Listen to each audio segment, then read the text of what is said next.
Angka perceraian di Kota Ambon disebut menurun selama pandemi COVID-19. Terhitung sejak Januari hingga Desember 2020, terdata 800 kasus perceraian. Dilanjutkan Januari hingga Agustus 2021, baru ada 320 kasus. Dari 320 perkara yang terdaftar, hanya 253 kasus yang berakhir perceraian. Hal tersebut disampaikan oleh Humas Pengadilan Agama Ambon, Ismail Warnangan, saat ditemui tribunambon.com di kantor PH Ambon, Jalan Raya Kebun Cengke, Sirimau, Kota Ambon, Kamis 26 Agustus 2021 sore.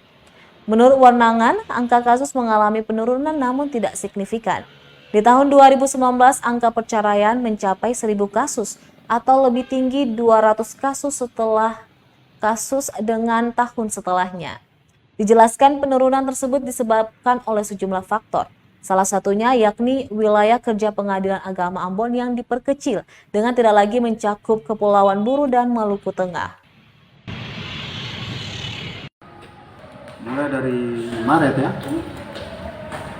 pandemi sampai saat ini memang ada sedikit penurunan. Oh, justru penurunan Pak ya? Ya, penurunan ini kan ada terkait beberapa faktor. Pertama,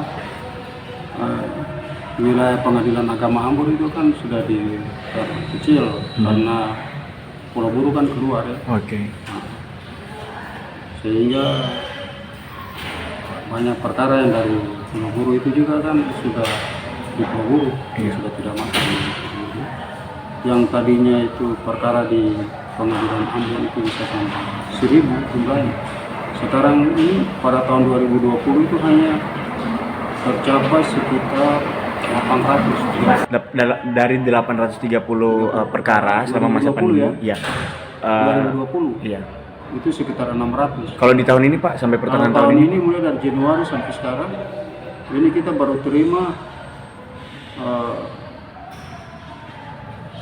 300 lebih, 320 perkara.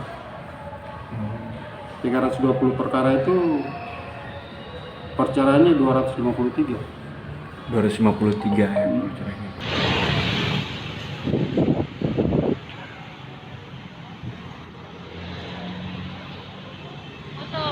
Terima kasih sudah nonton. Jangan lupa like, subscribe, dan share ya.